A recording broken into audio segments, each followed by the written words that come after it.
Moments. Listen to Craig Stammen's postgame comments. Plus, we'll bring you today's play of the game. From the Padres Radio Network, here's Sam Levitt. Back here at Petco Park, welcoming to our Jamul Casino Resort Padres post-game show on the Padres Radio Network. Sam Levitt with you inside the Western Metal Building as we begin our post-game coverage. Final score here tonight, White Sox 4 and the Padres nothing, as the Padres have dropped the first two games of this three-game series, to the White Sox. Padres have dropped 4 in a row.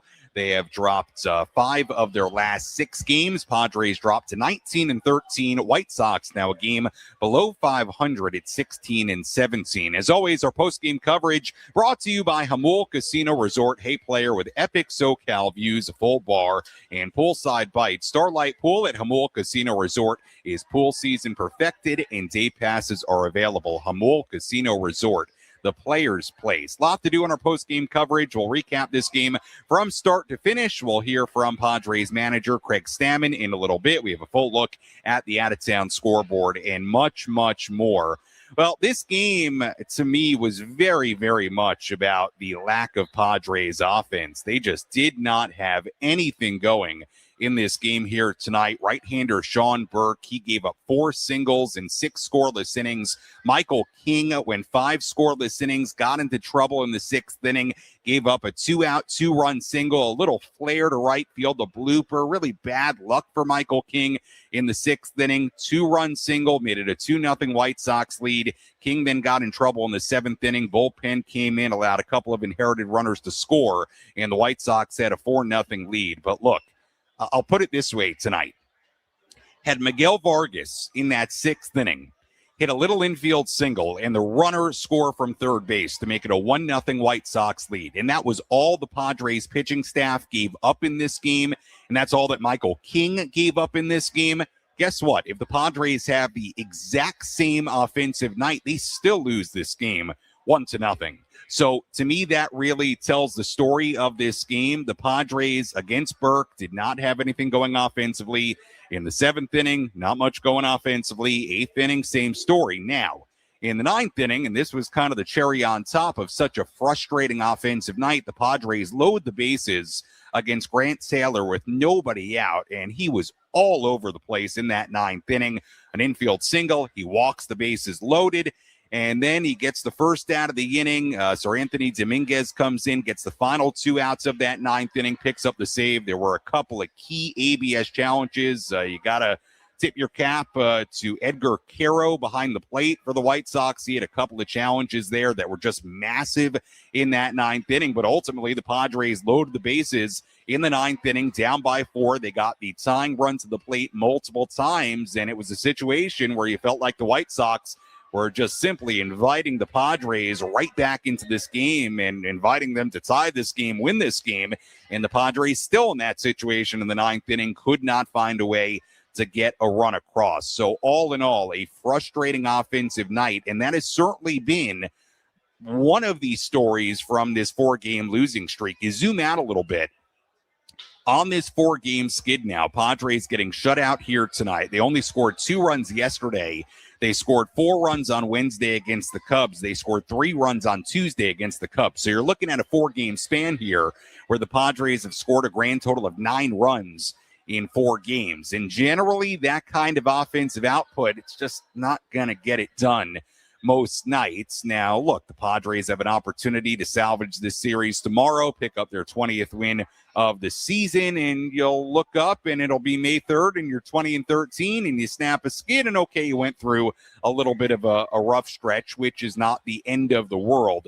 However, I think it does magnify a greater point of the early part of this season. Padres have got to get some of these big bats kicked into a higher gear, because it's starting to feel it feels like it's more consequential the last 5-6 games, certainly on this 4-game losing streak, than it has been in the very early part of the season to this point. So, look, you look at last night, these were 2 different games. Last night, yes, the offense was quiet, but, a little note there. German Marquez also gave up 6 runs in the second inning, and the Padres found themselves down 6-0 in the middle of the second. And that is a really hard thing for an offense, any lineup to overcome. Tonight, this was a different game, and to me, a very different story. Michael King, I know his line's going to be 6+ innings with 4 runs given up, but to me, Michael King pitched well enough for the Padres to win this game. I mean, again, if he's pitching with the lead, who knows, maybe it goes a little bit differently, but to me, this was not about Michael King's start. It wasn't about the 2 runs in the 6th. It wasn't about the 2 runs in the 7th. This was about the Padres before through 6 innings against Sean Burke, having 4 singles. And, you look at it, and again, the Padres were kind of shut down by a young starting pitcher. Burke, 6 scoreless tonight. Noah Schultz, 6 scoreless last night. So Padres offense just did not have much going all night, and they're shut out here at home for the first time in a long time. We'll get some more of that later. When we come back, full look at how this one went down with the radio highlights. We'll hear from Craig Stammen coming up in a little bit as well. Final score in the middle game of this series, White Sox 4 and the Padres 0. Our post-game coverage continues after this. Woodsy here.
Our Jamul Casino Resort Padres post-game show continues here on the Padres Radio Network. Sam Levitt with you inside the loft here at the Western Metal Building at Petco Park. Final score here tonight, White Sox 4 and the Padres 0. Padres dropped to 19-13. The White Sox improved to 16-17. Lot to do in our post-game coverage. We'll go downstairs here from Padres manager Craig Stammen in a bit. We have a full look at the out-of-town scoreboard coming up, our daily awards, and much, much more. But first, let's recap this Saturday evening here in downtown San Diego. Which moments determine the outcome of today's game? We'll paint you a picture with our game highlights on the Padres Radio Network. Well, we had a pitcher's duel for a long time tonight. Michael King and Sean Burke matching zeros. Both right-handers had to work out of trouble in the first 5 innings. A handful of times, the White Sox had the leadoff man on in the second. A one-out base runner in the third, a one-out base runner in the fifth. They did not score against King. Padres put a runner on base in the first inning. They put 2 on with 1 out in the second. They put 2 on with 1 out in the fifth inning. They did not score against Burke. King was at 65 pitches through 5.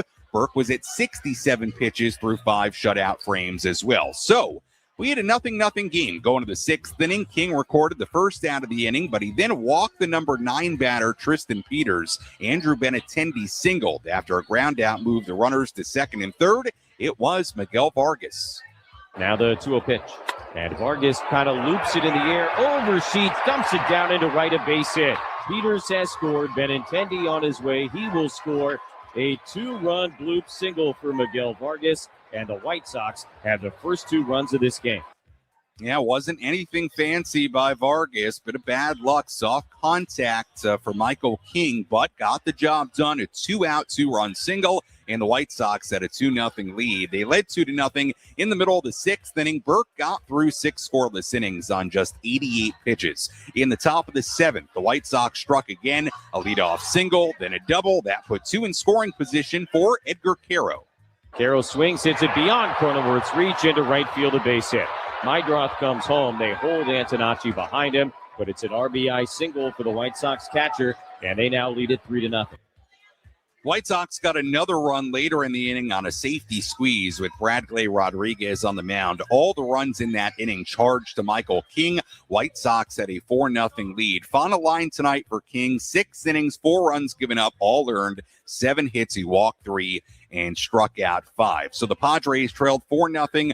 Going bottom 7, it was Brian Hudson who pitched the scoreless bottom of the 7th inning for the White Sox. Grant Taylor pitched the scoreless bottom of the 8th inning. So, simply put, Padres trailed 4-0 going to the bottom half of the 9th inning. Taylor back on the mound for the White Sox. Jackson Merrill led off the inning with an infield single. Then Taylor completely lost the strike zone. He walked Manny Machado. Xander Bogaerts walked. The Padres had the bases loaded with nobody out. The tying run coming to the plate in Gavin Sheets.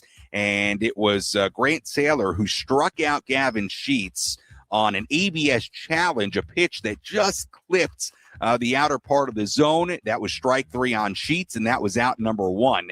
Will Venable, White Sox manager, had Sir Anthony Dominguez, right-hander, warming up in the bullpen, brought Dominguez in to face Miguel Andujar, and Andujar flew out to right for out number 2. So the Padres still had the bases loaded. The tying run at the plate, 2 men away, and Luis Campusano digging in.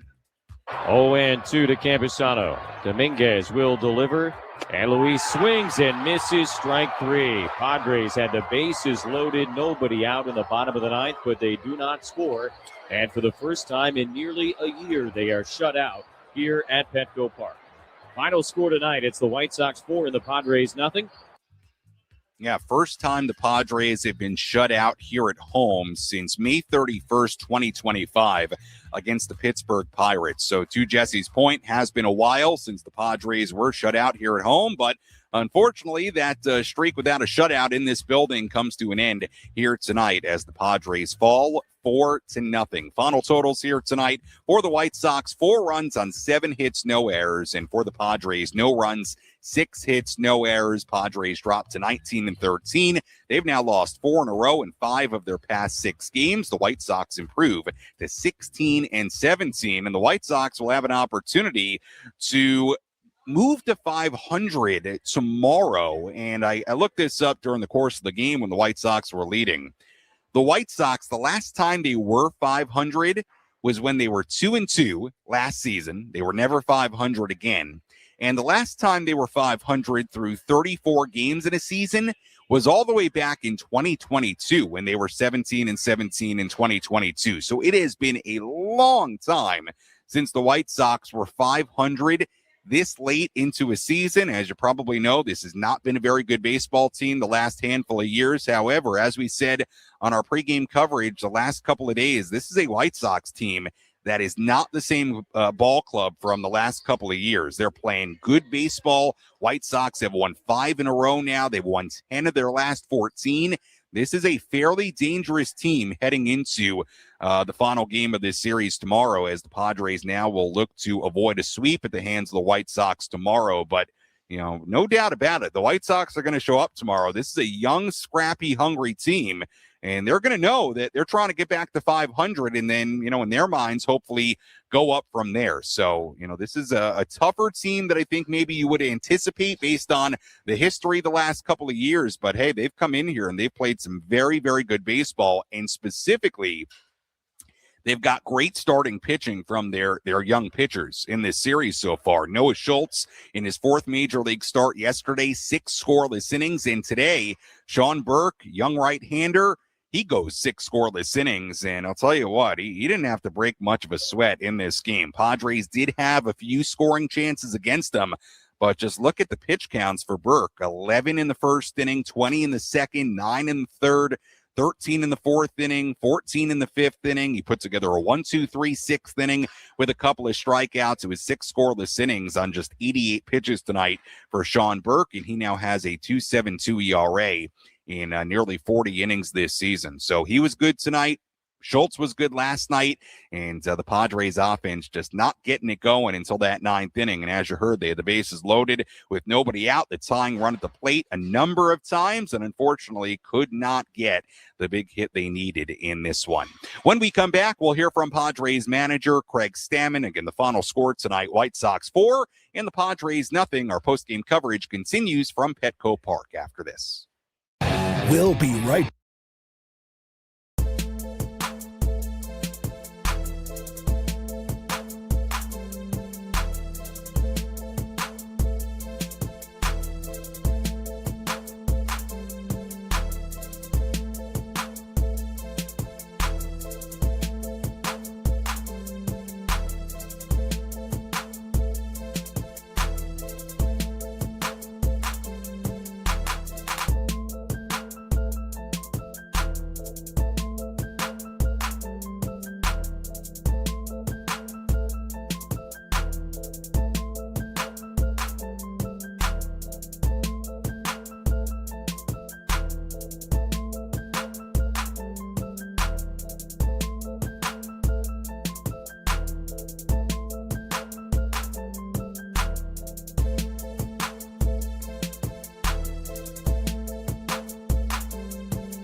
Jamul Casino Resort Padres post-game show continues from Petco Park. Sam Levitt with you inside the loft here at the Western Metal Building at Petco Park on this Saturday evening. As we wrap this one up, Padres fall 4-0 here tonight. Padres shut out for the first time here at home in 2026. First time in a long time Padres have been shut out in this building. First time since May 31st, 2025 against the Pirates. And we'll see if the Padres offense can get it going tomorrow. First pitch tomorrow at 1:10 p.m. Our pregame coverage begins at 12:10. We'll talk more about that game coming up a little bit later. We'll hear from Craig Stammen in just a moment as well, so stay tuned for that. Before we hear from Craig, I do just want to touch on the Padres offense a little bit more, and I know that's been the main focus of the postgame coverage here, and I think rightfully so.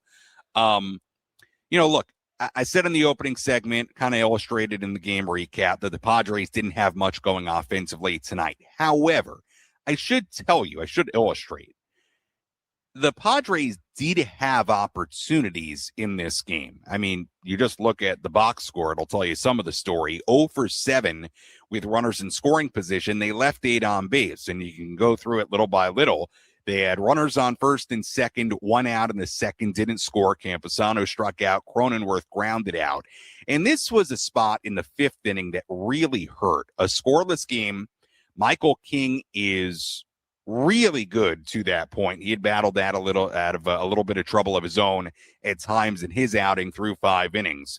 But you have Andujar with a leadoff single, Cronenworth a 1-out single. Padres have runners on first and second with 1 out, and then Laureano flies out the center. Tatis strikes out, and that's the inning. And the Padres strand 2 on. They went over 2 with runners in scoring position in that spot. And then, of course, the 9th inning. Hey, look, when you're down 4-0 and you've got a young pitcher on the ropes, and I know the White Sox went to a veteran right-hander in Sir Anthony Dominguez after Taylor came out of the game, but it did feel like in that 9th inning, one way or another, the White Sox were inviting the Padres back in this game. They had the tying run at the plate a handful of times, and unfortunately could not find a way to plate a single run. So it's not like they didn't have opportunities in this game. It was fairly quiet throughout, but when they did have opportunities, and what was a pretty low-scoring game most of the night, they could not find a way to cash in. So runners in scoring position, stranded guys on base, certainly an issue offensively in this one as well. Let's go downstairs and hear some post-game reaction. Let's pull up a seat in the manager's office and hear from Padres skipper Craig Stammen. Served up by Sinley Food. If you've had better chicken, you must be a rooster. Hey, you had the bases loaded with no outs in the bottom of the 9th, and you guys weren't able to push a run across. How do you process that opportunity that you guys weren't able to capitalize on? Yeah, I think too little, too late kind of thing right there. We can't dig ourselves a hole and then expect to come out of it every time. So, while we did a good job there in the 9th inning, we got their closer in the game. That was a win in itself, but, it doesn't win you the baseball game, which is the ultimate, what really matters. What do you think of Michael King's day today? I thought he pitched all right. I think that 2nd inning, he just, he kind of labored through that one, but got out of it. Campy kind of helped him out, throwing the guy out at 2nd. And then he kind of cruised, kind of thought he was rolling a little bit, walks the leadoff guy in the 6th. A bunt and a blue pit, and, gives up 2 runs. Felt good about where his pitch count was and sent him out for the 7th, but obviously, wasn't as sharp in that last inning that he was in there. And then with Jeremiah Estrada, his return from the IL, how encouraging was that? Yeah, that was great. That was probably the highlight of the night was, him coming in there and being the old Jeremiah Estrada that we remember. So it's good for him, good for, everybody involved that, got him back healthy and got him out there to be able to pitch like that. So looking good going forward with him. Craig, during this little skid here, what have you thought of the overall quality of the at-bats? So. I mean, in the end, we've got to figure out a way to get the job done, and we're just not able to do that when it matters. And, while there are some good at-bats in there, there are some not so good at-bats in between also, and we've got to figure out a way to stick, 9 good ones together, throughout the entire lineup, no matter how they're feeling at the plate, but be able to, make that pitcher work a little harder. Just like in the beginning of the season, we talked about it's a long season, but it's 5 of 6 here, and they kind of had the same structure where you're falling behind and kind of showing that doesn't happen all the time. How do you How do you, I hate to ask the same question again, process it? How to phrase it the same? How do you process it? How do you guys get out of this? Yeah, I think you show up and continue to do the same thing every single day. We're not going to ride the roller coaster of the highs of winning and the roller coaster of the lows of losing. That's just, not how this team's built. That's not how they go about their daily business, but they're going to keep working every day. They're going to keep showing up, and eventually it's going to turn. We're going to play a good baseball game tomorrow. Whether we win or lose, I don't know, but we're going to play our best and see what happens. Your plan for tomorrow, pitching wise? I think Griffin Canning is going to make the start for tomorrow. He's going to be coming off the IL. He'll make the start, and we'll just push everybody back one day. Did any of that have to do with who you had to use tonight in terms of your plan for tomorrow and starting him or having an opener? No, we were pretty much planning on him starting, a few days back. His plan was either to finish his last rehab outing in El Paso or to pitch here in the big leagues, and we chose here in the big leagues and split Michael and Randy up a little bit.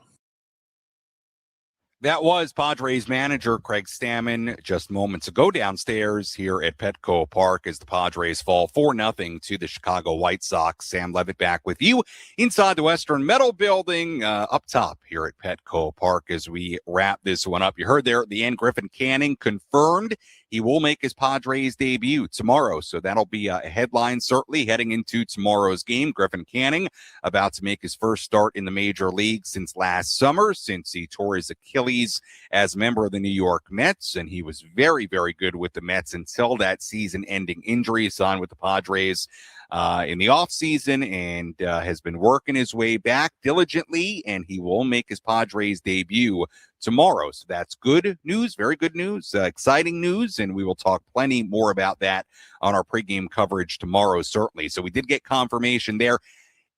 The rumblings were there today. I know Dennis Lynn put out a report today about the Padres leaning towards using Griffin Canning. I will tell you, it became sort of obvious today inside the clubhouse based on who was throwing bullpens that was going to be the case, that Griffin Canning, you got that feel inside the clubhouse today as well. Obviously, Craig Stammen wouldn't commit to Griffin Canning making the start tomorrow pregame, but he did commit to it there. So it will be Griffin Canning coming off the IL tomorrow, making his Padres debut, his season debut. So that's very good news. Hey, we've been waiting for Griffin Canning. The hope is that he's going to be the guy he was for the New York Mets in the first half of last season. So that no doubt will be a boost for the Padres rotation. I do want to touch on just another element. Well, not another element, because I've talked about this already. But I will say this, because you heard some of the questions there about this stretch, this little stretch, okay? The world's not, the sky is not falling. Okay, the Padres are 19-13. They're going through a little bit of a skid. They've lost 4 in a row. They've lost 5 out of 6. The offense is not clicking right now. But I will say this about tonight in particular. When you look at this 4-game losing streak, take out the game in Mexico City, just go back to Tuesday against the Cubs. To me, tonight was a little different than the other 3, and I'll tell you why. Go back and look at the other 3 losses in this skid. If you go back to Tuesday night against the Cubs.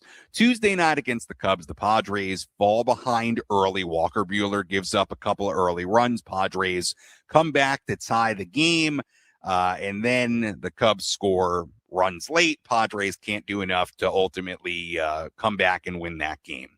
Wednesday, Padres again fall behind 3-0 early. They come back to tie it. Cubs score a couple of runs late. Padres do answer with a run, but they can't do enough to come back and win the game. They were, in ways, kind of similar games on Tuesday and Wednesday.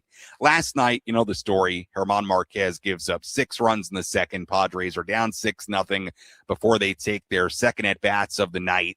And it was a very, very deep hole for the Padres to climb out of. And look, I thought last night the story of the game, no doubt, was that second inning. It decided the game. It was the story of the game. And it was, I don't want to say it was over in the second, but it put the Padres in a really tough spot, and specifically the offense in a tough spot. Tonight, this was not really a starting pitching issue, falling behind type of thing. I understand Michael King's going to get the loss in this game.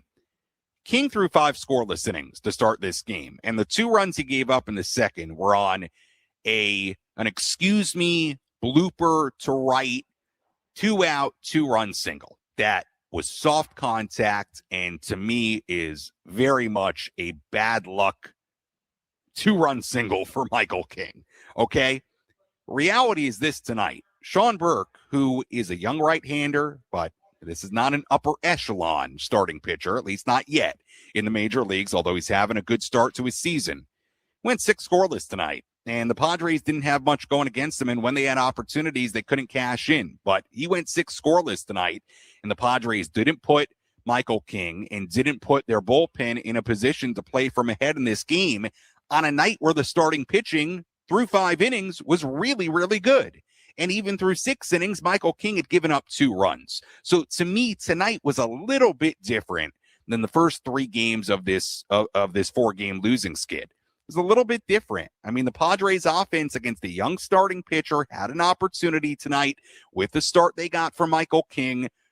Even as he gave up 2 runs in the 6th, they were down 2-0 in the 6th inning. It's not insurmountable. They had an opportunity tonight to hand Michael King a lead and hand this bullpen a lead. So tonight was a little bit different. I don't think it really was sort of the same, issues as the previous 3 games. But, look, with all that said, same result as Craig Stammen alluded to. Most important thing is the win and the loss, and the Padres lose for a 4th consecutive game here tonight as they fall 4-0. When we come back, we will dive a little bit deeper into Jeremiah Estrada's outing because that was certainly a bright spot of tonight's game. Full look at the out-of-town scoreboard coming your way as well. The phone number to call if you want to get involved, 833-288-0973, 833-288-0973. Phone number if you want to chime in about this one tonight. Final score again, White Sox 4 and the Padres 0 on the Padres Radio Network.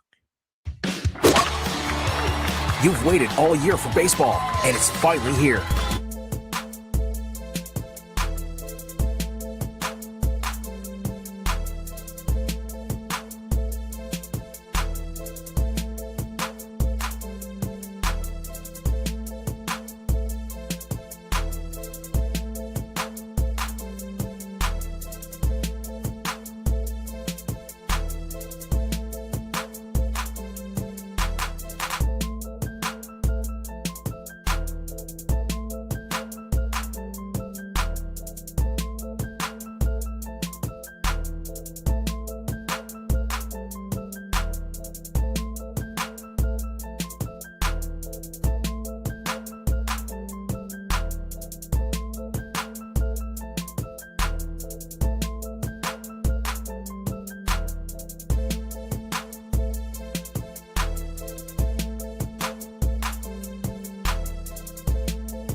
Jamul Casino Resort Padres post-game show continues here on the Padres Radio Network. Sam Levitt with you inside the loft here at the Western Metal Building at Petco Park. As we wrap this one up, Padres will wrap up the 6-game all-Chicago, all-Windy City homestand tomorrow as they take on the White Sox in the series finale. Padres lost 2 out of 3 to the Cubs. They've now lost the first 2 games of this series to the White Sox. So unfortunately, it's not going to be a winning homestand for the Padres against these Chicago teams, but they do have an opportunity to salvage the series finale tomorrow. And as we heard from Craig Stammen moments ago, it will be right-hander Griffin Canning on the mound for the Padres tomorrow, making his season in Padres debut. We'll talk a little bit more about Canning in our final segment, kind of give you a little primer on Griffin Canning as he'll be on the mound tomorrow here at Petco Park. But first, let's tell you about tonight's relief pitcher of the game.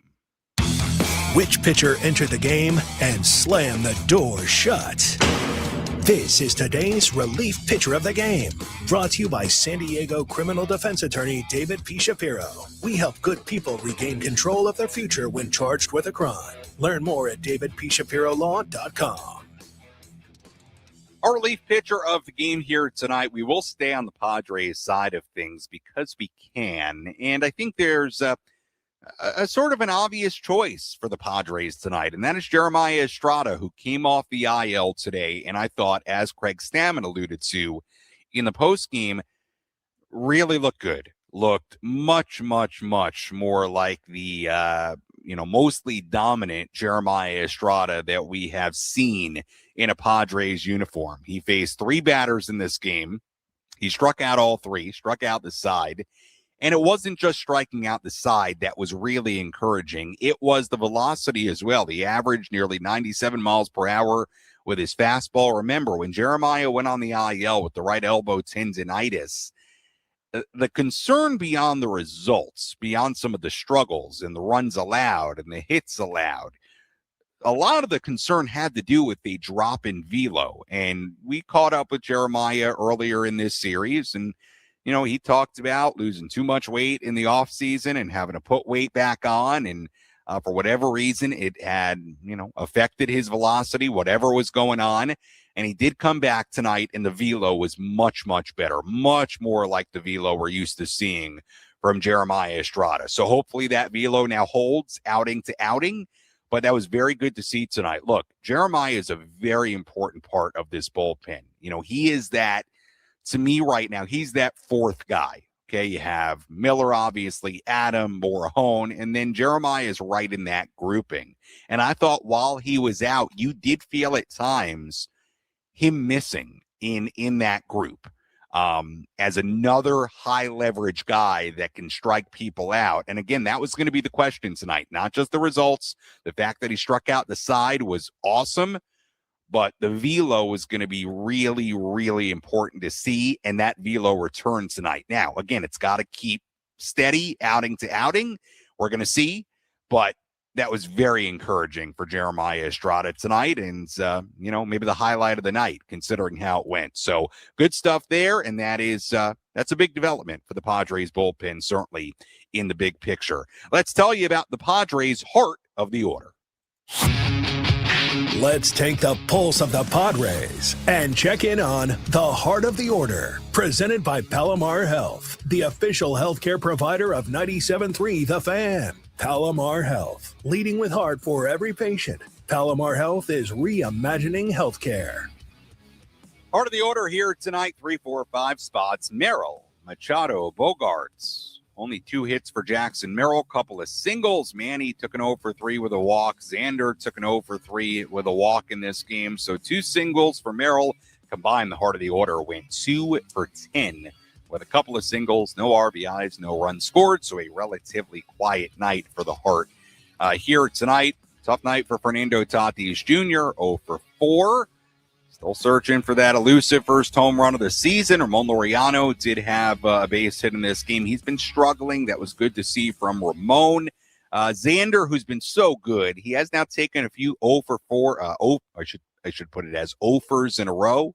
his last few games, so he's trying to get back on track. Manny, sort of same thing, trying to get back on track. And Duhard did have a good night. Tell you what, and I talked to Miguel pregame today. I think we'll play that conversation during the road trip coming up. Miguel's been really good. 2 hits tonight. He's been in 320 on the year. Campusano took an over. Jake Cronenworth had a base hit in this game. Hopefully that's a sign of things to come. But look, anyway, you slice it. It was a quiet night up and down for the Padres offensively tonight. And again, when they did have opportunities, it was 0 for 7 with runners in scoring position and 8 left on base. Let's step aside. When we come back, full look at the out-of-town scoreboard. We will talk a little bit about Griffin Canning, who will make his Padres debut tomorrow. Again, the final score here tonight in the middle game of this series, White Sox 4 and the Padres nothing on the Padres Radio Network. Keep it locked.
Our Jamul Casino Resort Padres post-game show continues here on the Padres Radio Network. Sam Levitt with you inside the loft here at the Western Metal Building at Petco Park as we continue to wrap this one up. Padres fall tonight 4-0. Padres in a bit of a rough stretch right now. They've lost 5 out of 6. They have lost 4 in a row. They will try to avoid losing 5 in a row and getting swept by the Chicago White Sox tomorrow. We'll talk more about tomorrow's game in just a second, but first let's take a full look at the out-of-town scoreboard.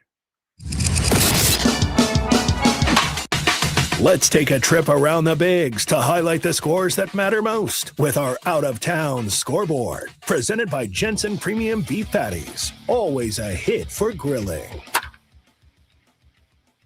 Full look at the out-of-town scoreboard on this Saturday evening. We have a couple of games still going on right now. Mets and the Angels tied at 3 in the 9th inning in Anaheim. The Mariners lead the Royals 2-1 in the 8th inning in Seattle. Everything else has gone final. Yankees beat the Orioles 9-4 in New York today. Cody Bellinger hit 2 home runs in that game. Trent Grisham also a home run for the Yanks. Blue Jays beat the Twins 11-4 in Minnesota. Dylan Cease picked up the win in that game. 7 innings, 4 runs given up. Cubs beat the D-backs 2-0. Ian Happ a home run for the Cubbies at Wrigley today. Pirates beat up on the Reds 17-7 in Pittsburgh. Pirates had 19 hits in that game, 11 walks, including, how about this, 7 consecutive walks in the 2nd inning in that game. Yes, the Pirates in that game walked 7 straight times in the 2nd inning en route to a 17-7 win.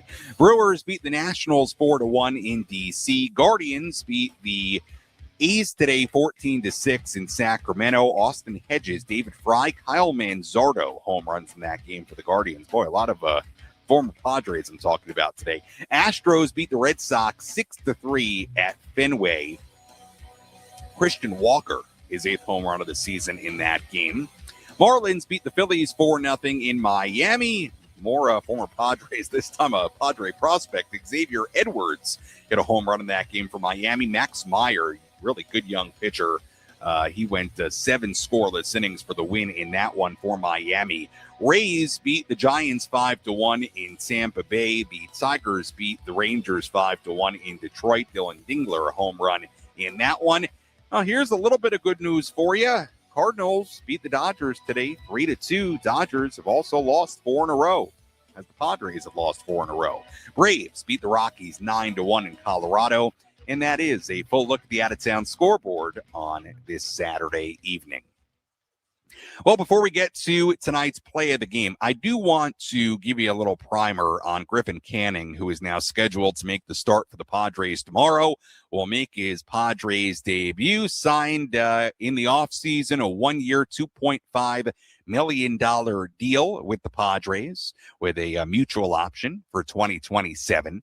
Now, Griffin Canning was in an interesting situation this offseason because on one hand, he pitched for the Mets last year and was really good, was a real solid part of the Met rotation last year. 16 starts. He had a 3.77 ERA, 76 innings in a third, a 1.37 whip. He was very good for the Mets. Very solid. But then in kind of a freak injury situation, he tore his Achilles. And of course, that ended his season. So he signed with the Padres. You knew when he signed that it was going to take him a little bit to get back. He has essentially worked his way back during spring and then went through a spring training type buildup in these rehab starts. He's made 4 rehab starts so far for AAA El Paso, 5 rehab starts rather for AAA El Paso. He threw a little under 70 pitches in that last rehab start. He will come off the IL tomorrow to make his Padres and season debut. I wouldn't imagine that he's going to be able to just pitch. If he threw 60-something last time, you'd expect, I don't know, somewhere around 80 or so, I would assume, as far as pitch count for Griffin Canning. So we'll see how long he can go, and certainly his effectiveness will be part of that as well. So, look, the moment Griffin Canning signed, you knew he was going to be part of this rotation when he was ready, and here he is. And hopefully he is a big boost for the Padres rotation, and certainly hopefully he can be that moving forward. The other interesting part of Griffin Canning coming off the IL and joining the Padres roster is, remember, they've got to get somebody off the 26-man roster and on this pitching staff. So it's either going to be somebody that is currently in the rotation. The candidates would be, I would assume, Matt Waldron, German Marquez, Walker Buehler. I don't know if one of those guys is going to go. Matt Waldron's out of options. We shall see. It's going to be interesting. Now, remember, the Padres can also move somebody out of the bullpen and send somebody down, DFA somebody. You've got guys like Ron Marinaccio who are out of options. You do have guys who have options in that bullpen. It's a very interesting decision tomorrow who is going to be removed from the roster to make room for Griffin Canning. And this will not be the end of the tough decisions for the Padres because, remember, they've got two other guys that are getting close, one being Yuki Matsui, who, if you read some of the reporting today, sounds like he is very, very close to returning, could even return as soon as this week. Padres are going to have to make room for him when he comes back. And then, of course, probably in the next couple of weeks, Lucas Giolito will join the Padres and be part of this rotation, and the Padres will have to make room for him. So this is the first, not only activation of a guy off the IL, but this is also going to be one of the first kind of big decisions roster-wise the Padres are going to have to make as these guys start to come back, the first of which will be Griffin Canning. So look, ultimately it's a good thing that Canning's coming back, obviously, but it is going to mean this is the start of some tough, I think, roster decisions as far as who's going down to AAA or who's getting DFA'd. We're going to find out. Going to be interesting what that corresponding move is tomorrow. Again, final score today, White Sox 4 and the Padres nothing. Let's hear today's play of the game. One bounce, one hit, one pitch can be the difference between victory and defeat. What was the most important play in today's game? This is today's play of the game. Presented by Bill Howe Plumbing, Heating and Air, Restoration and Flood. We know how. Now the 2-0 pitch. And Vargas kind of loops it in the air, oversheets, dumps it down into right, a base hit. Peters has scored. Benintendi on his way. He will score a 2-run bloop single for Miguel Vargas, and the White Sox have the first 2 runs of this game. Miguel Vargas, unfortunately, tonight, our play of the game had to be that way. That 2-out bloop single, not very hard contact. He kind of got fooled and found a way to bloop it over the first baseman, Gavin Sheets' head into shallow right field. It was a 2-out, 2-run single. Gave the White Sox a 2-0 lead, and that would be all they needed tonight. They got 2 more in the 7th inning as they go on to win it 4-0. Look, again, Michael King to me was fine tonight. 5 scoreless innings. He was an out away from getting through 6 scoreless innings. And you look at that base hit by Vargas, hit a sweeper, a 2-0 sweeper that, got plate, but it was just sort of an inside-out swing into right field. It was nothing dangerous off the bat of Miguel Vargas. I'm not trying to excuse it for Michael King. King did walk a guy earlier in that inning, give up a base hit, bunt single earlier in that inning, but it was not a loud contact at all. And if the requirement tonight for Michael King was to be perfect, well, that's just not fair. And the Padres offense had to do something to give him a lead, give him something to work with, and they could not do that here tonight. So unfortunately, the Vargas 2-out, 2-run single, our play of the game from the top of the 6th inning. As always, if you missed any portion of our post-game coverage, you can go back and listen to all of it on the Inside San Diego Baseball podcast, available on the Odyssey app or wherever you find your podcasts. You can also go back on the 97.3 The Fan YouTube channel and watch any portion of our post-game coverage there in video form as well. Taking a look ahead to tomorrow, a 1:10 p.m. first pitch on Sunday. Our pregame coverage begins at 12:10. In this series finale, as the Padres will try to avoid a 3-game sweep at the hands of the White Sox in the final game of their 6-game homestand before the Padres hit the road for 3 Monday, Tuesday, Wednesday in San Francisco. Pitching matchup tomorrow. On the mound for the White Sox, left-hander Anthony Kay. And for the Padres, as we've said, making his Padres in season debut, right-hander Griffin Canning. Final totals here tonight for the White Sox. 4 runs, 7 hits, no errors. They left on 3. For the Padres, no runs, 6 hits, no errors. They left on 8. Winning pitcher tonight, Sean Burke, who improves to 2-2. Losing pitcher, Michael King, who drops to 3-2. And the save goes to Sir Anthony Dominguez, his 8th save of the season. Time of game tonight, 2 hours and 29 minutes. And the crowd at Petco Park tonight. Shout out to the fans. Once again, a tremendous crowd. 14th sellout of the season in this building. 42,758. Once again, first pitch tomorrow, 1:10. Pregame coverage begins at 12:10. Until then, for our great studio coordinator, Jeff Gamby, I'm Sam Levitt saying so long and good night from Petco Park inside the Western Metal Building. Again, the final score here tonight, the Chicago White Sox 4 and the San Diego Padres 0. We'll talk to you tomorrow on the Padres Radio Network. Have a great rest of your night, everybody.